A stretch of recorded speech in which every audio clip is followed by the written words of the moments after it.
There's a fleet biplane. The original wartime bird. So because it had been converted sometimes. It's like a military T-craft. See it better from the other side. These three are 1950 horsepower. Here's the torpedo bay of the Avenger. Had that kind of power. So I would imagine a dummy torpedo.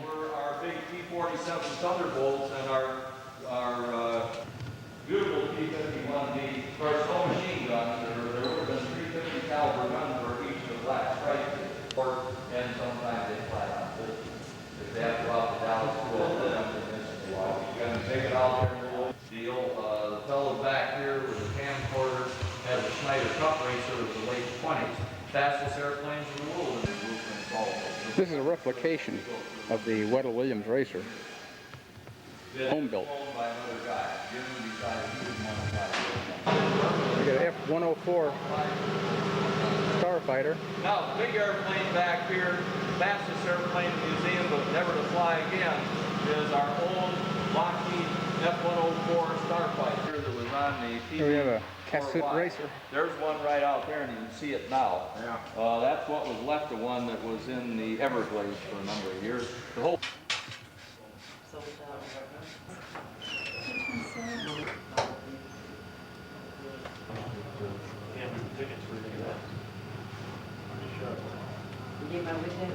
Handwritten tickets? Yeah.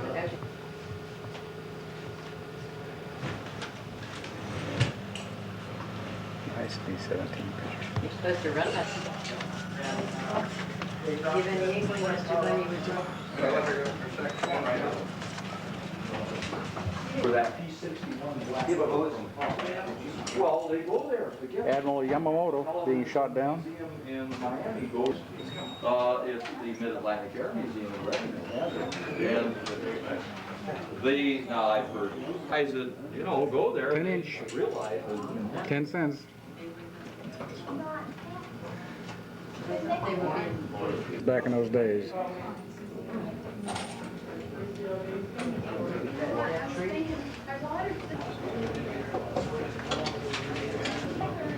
I see you didn't wear your black that are going on the next tour. We'll meet right over here by the door. And I think I see folks were ready to start to come on out. Shop.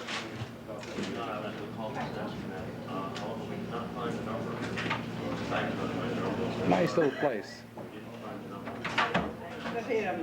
So get in here.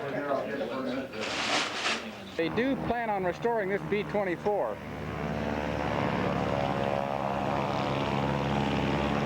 Back of Douglas A4 wings, with the fuselage is back here.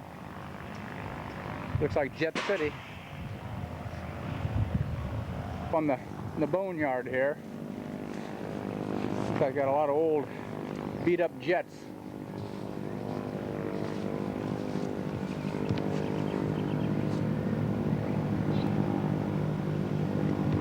Well, here we've got International Headquarters, Chapter 74, EAA.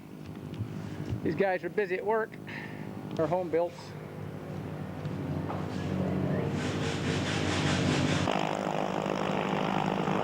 P-2V Neptune.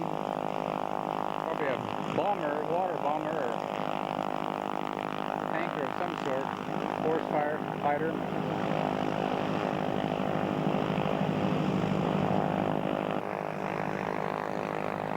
Kissimmee Airport.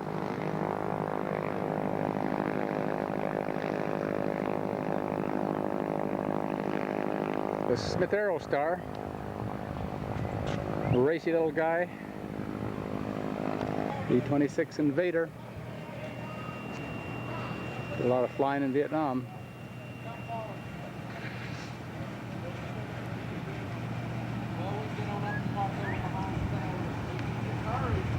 $909.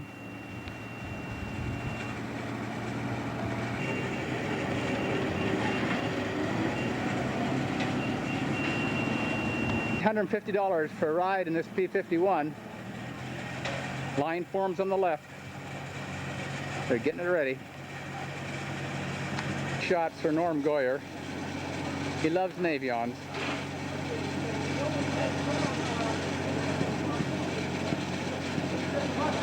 FIDA.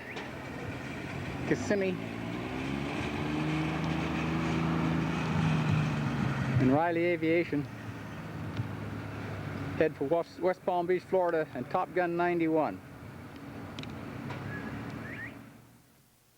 Masters Championships in Irving, Texas. We stopped by here to take a look at the airplanes here at Pioneer Village. They say they got 20 of them, so we're gonna go check them out. This Pioneer Museum is about 22 miles south of Kearney, Nebraska. Here's a facsimile of a Wright Flyer hanging up here in the Harold Warp Museum.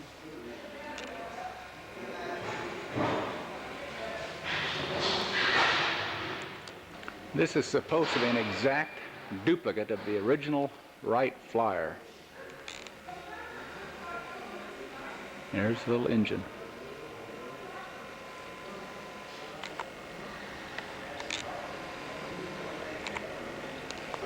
And of course, it had a chain drive to the propellers.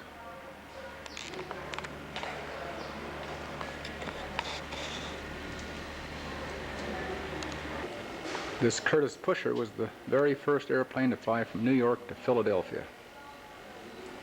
Old Harold Warp's a pilot. He's 80 years old. His son flies also. Based in Minden, Nebraska, heartland of America.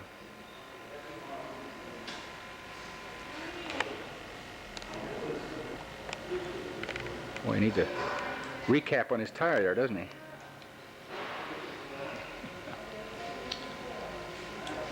Quite an airplane.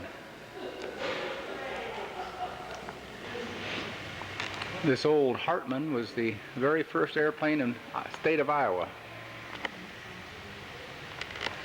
Built in 1910, and they flew it last in 1955.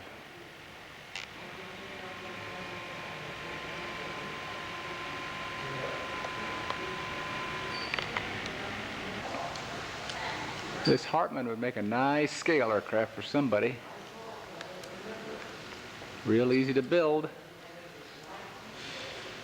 I'm sure they'd help you out with documentation at this museum.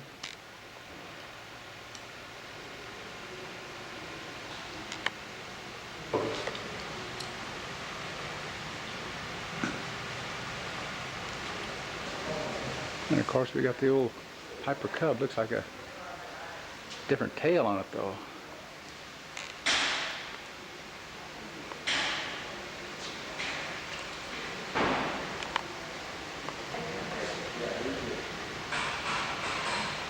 There's a twin in the back there, air coupe. A lot of cars. Well, there's a funny looking airplane, but it's scale, guys, scale. Isn't that something? We'll have to see what that is. And this must have been Harold Warp's private air coupe at one time. He's got his name on it.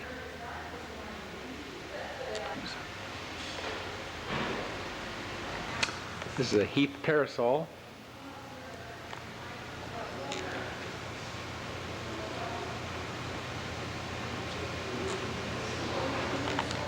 Okay, we found out what this little jewel is. It's called the Weed Hopper, that was manufactured in Utah back in the early 80s. One of the first ultralight aircraft produced. What happened to Jim? Scared the daylights out of most pilots. Go back to Desert Island.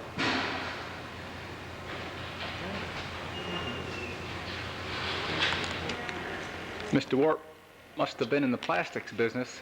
This was his air coupe, which he purchased new at the factory in 1941. Bought it back about 40 years later to hang in his museum.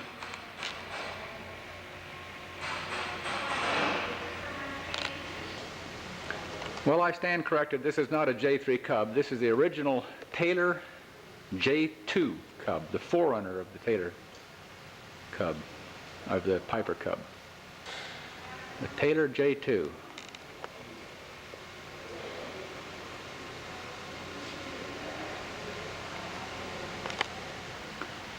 This is Harold's private Apache twin that he flew after the air coup, I guess.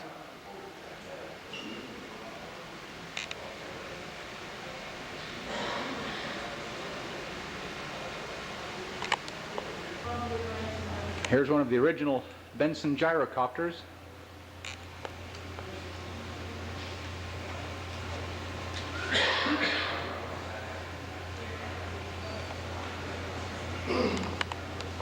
And this is the original Benson gyro glider.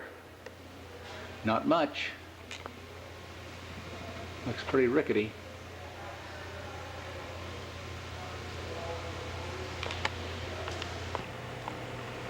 This is a Laird Swallow.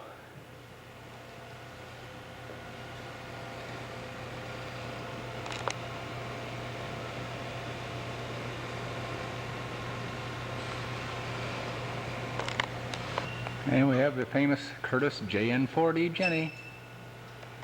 This is a real beat-up Jenny. It belonged to the Chicago Flying Club in 1929. Harold Warp learned to fly in this airplane. Northwest of Chicago.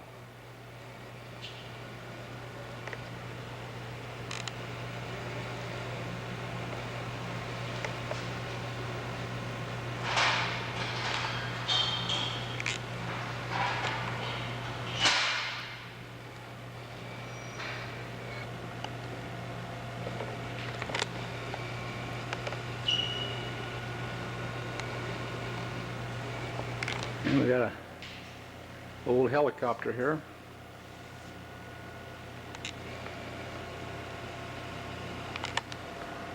We thought they had a Curtiss JN9 seaplane here, and this is what it turned out to be, a 1/10 model. Well, you can't win them all.